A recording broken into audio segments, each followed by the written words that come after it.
The trade deadline is right around the bend, and our New England Patriots, look, let's be honest, we're not very good. We're not going anywhere. We're probably not going to be buyers at the trade deadline, but what we're probably going to be, if anything, is going to be sellers. And with how bad we are, it wouldn't surprise me. So let's start talking about some players currently on the New England Patriots that within about the next week and a half, could potentially be on the outside looking in.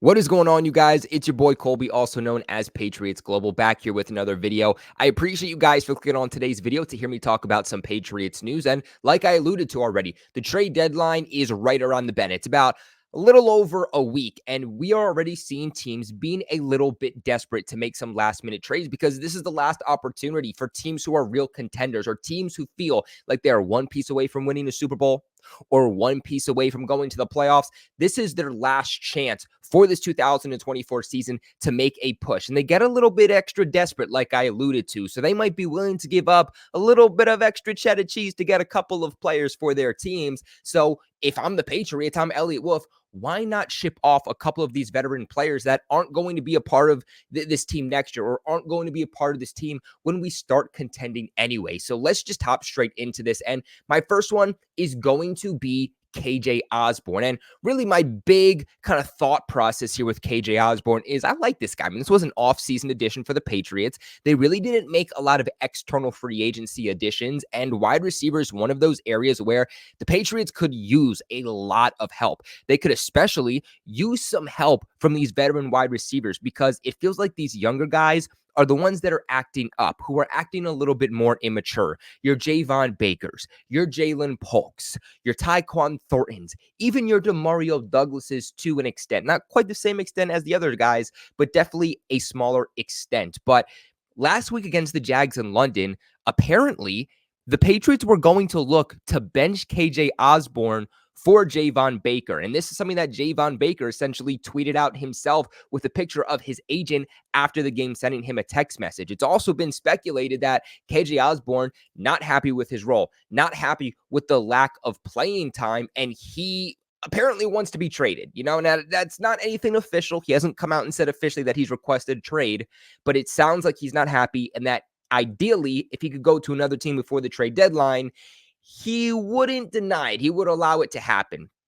27 years old, still has a lot of time to play in the NFL, also has a lot of experience in the NFL, both regular season and postseason, formerly playing with the Minnesota Vikings. He was like wide receiver 3 for Minnesota when Kirk Cousins was there. And Kirk Cousins said himself, I mean, they had guys ahead of KJ Osborne who were dogs. So KJ Osborne just didn't get the opportunities that he could. And Osborne was going out, putting up like 700-yard seasons with the Vikings. And Kirko thought that KJ Osborne could still perform even better than that.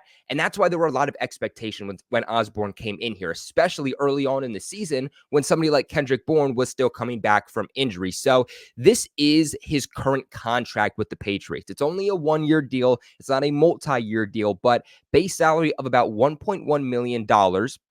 His per game roster bonus is about $680,000. Guaranteed salary is only $1.1 million. His overall cap number is $3.9 million. And I'm sure the Patriots still are going to have to pay a portion of that, even if they do end up trading him. Why I think this is realistic is this is a guy who could be a wide receiver 3, who could serve as a depth piece, a veteran piece for opposing teams. And a lot of teams at this point, they don't have a lot of cap space. So they're not going to be able to take on players with large cap numbers. KJ Osborne being so low, a lot of teams would be able to take on that contract. If the Patriots did trade him, they would only take on about $2 million in dead money while freeing up about 1.9 in cap savings. That part doesn't really bother me either way. The Patriots have so much cap space, both right now and in 2025, that it doesn't matter what they're saving. It doesn't matter the dead money. It just comes down to the compensation that this team could potentially get. And when you look at the overall statistics that KJ Osborne has put up here with the Patriots so far this season, he really hasn't done much. In the NFL is what have you done for me lately? It's a very much recency bias based league. And he put up 21 yards for the Patriots week 1, 7 week 2, 0 week 3. Against the 49ers, he put up 3 yards. And then this past week, finally goes off, gets 1 touchdown with Drake May, but only gets 26 yards. He really hasn't done much, which makes me think that the Patriots, they're not going to get much for him. They're not going to get a day 1 pick. They're not going to get a day 2 pick. They're probably going to get a day 3 pick and a later day 3 pick. What exactly that pick is going to be, whether it's a 5th, 6th, or 7th, I think is very much dependent on the market that KJ Osborne is going to have. I think we've seen that the market for wide receivers at this trade deadline is definitely there. Realistically, New England's probably only going to get a 6th or 7th round pick for KJ Osborne. If the market's there, maybe they can somehow push a 5th, but realistically, you're probably looking at a 6th for KJ Osborne. My verdict on this one is you might as well ship him off. And I really like KJ Osborne. I think he's a dog. I think he has really good mentality, but the Patriots have tried to get him involved, especially early on into the season. They gave him several targets per game, and he just wasn't able to come down with the balls. How could he perform with Drake May? I think that's the bigger question, and we've yet to see that. But now you have Kendrick Bourne back. You have veterans ahead of him. You have the rookies that at some point as the season progresses, you want to play. And if KJ Osborne isn't going to be a larger piece to the picture, he's not going to be one of your top 3 receivers, and you're looking at benching him anyway, you might as well just get something for him. Now, next up here is going to be another wide receiver for the Patriots, and that's Taquon Thornton. And to be quite honest with you, I think it would just be a blessing at this point if the Patriots could somehow move on from Taquon Thornton. I think it's wild. I think it's absolutely wild that this team did not try to trade him earlier on in the offseason. And the fact that they thought that he could be their starting X receiver, that they put so much work into him, absolutely blows my mind. Elliott Wolf, Jerod Mayo, they've been here for years. They were here when Taquon Thornton was selected. They've seen his journey, and for some reason they thought because they had bigger roles that something was somehow going to change. Taquon Thornton didn't look good with Mac Jones. Taquon didn't look good with Bailey Zappi. Taquon didn't look good with Jacoby Brissett or Drake May. It's not a quarterback problem. It's not a system problem at this point. It is a Taquon Thornton problem. And I think that the Patriots waited so long that you're not going to get as much as you originally could. And they selected him within the top 100. Let's keep in mind, in 2022, Bill Belichick had drafted him in the 2nd round of the 2022 draft. In fact, he traded up in order to select Taquon Thornton, and it still hasn't worked out. In fact, people want to talk about how much of a bust N'Keal Harry was. N'Keal Harry looks like an all-pro wide receiver compared to Taquon Thornton. At least N'Keal Harry was able to produce at some level. Taquon hasn't done anything, and it's been very disappointing for a 6'3"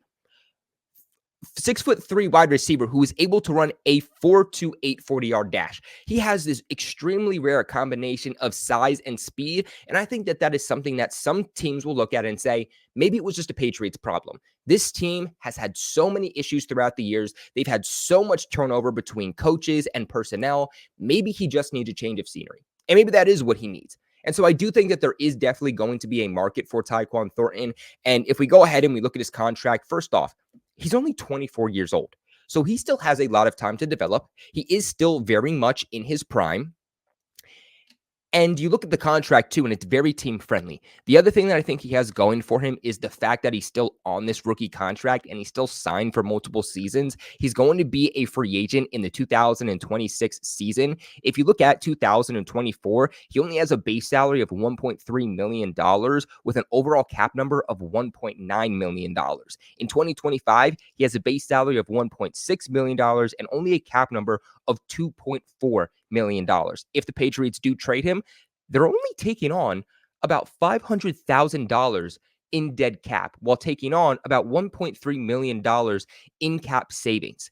And I think because he has such an overall low cap number, again, multiple teams are going to be able to take him on, even with their current cap situation. They'll be able to maneuver it and make it work, even in season.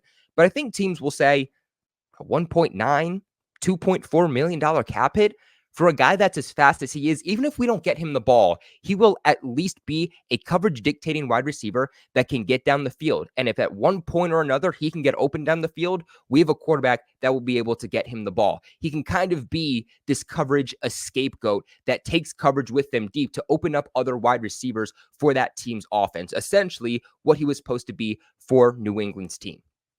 Overall, like I said, I don't think they're getting much for Taquon Thornton. I don't think they're getting a 6th or 7th round pick straight up. I think if they would, they probably would have done this trade already. But like I said, teams do get a little bit extra desperate at the trade deadline. I think what we're looking at here is more of a pick swap. One of those situations where the Patriots say, okay, you know what? You take on Taquon Thornton and we'll give you our 7th round pick. You give us your 6th round pick, or you give us your 5th round pick. And I think that that's what New England could get in return. Now, next up, we're going to transition into the defense a little bit here, and we're going to be talking about Josh Uchi. And we already talked about this in a video not too long ago, so this one really shouldn't surprise anyone. In fact, a team has potentially been doing their due diligence on Josh Uchi before this trade deadline, and that has been the Detroit Lions. That is a team that would make a ton of sense. They just lost their star pass rusher, and they're going to be looking for some help. The thing about Uchi is that he's a good pass rusher. He's good at getting to the quarterback and applying pressure. He's just not a 3-down or a 4-down defensive lineman. He's a rotational guy. He's a guy that you put on the field during passing downs and passing downs only, because he's not a multidimensional linebacker. And in some ways, I feel like the Patriots just haven't necessarily utilized him in the best ways over the last few years. We've seen really good moments from Josh Uchi, but I feel like it's in those moments in which the Patriots ask him to play this larger part defensively, that's where he starts to fall off. You look at the second half of 2022, that was his best season yet. In fact, he was tied for 11th most sacks in the NFL in 2023 when he broke off and had 11.5 sacks. That was in large part because they didn't have to ask him to do a whole lot. They said, we are going to ask Christian Barmore, we're going to ask Matthew Judon to do the bulk of the work. All you have to do is pin your ears back, get to the quarterback, and clean up the play. Especially because at that point, you had Matthew Judon getting double and triple teamed, so it opened up Josh Uchi significantly. But then in 2023, obviously Matthew Judon wasn't here. Uchi had to be the number one guy, and he couldn't take over. And it's been that same instance so far this year. I think if Josh Uchi can go to a team where he doesn't have to be that number one guy and he can be a complementary piece, I still think that he can go off. But again, he's purely a pass rusher. He's a pin your ears back and get to the quarterback. He's not a guy that's going to be disciplined, and that's been a big issue for him this season. He's definitely not going to be a guy that fares up well against the run. But if you need a guy that's just going to apply pressure and get to the quarterback, Josh Uchi is going to be your guy. And I think that some teams are, one, going to look at the contract, which we'll get into here, but I think they're also going to look at the potential. I mean, 1 sack in his rookie year. In 2021, put up 3. In 2022, put up 11.5. In 2023, put up 3 sacks again. And then right now in 2024 is already at 2 sacks. I think some teams will see that potential and say, you know what? I'm willing to trade for Josh Uchi and see if I can get that 2022 version out of him.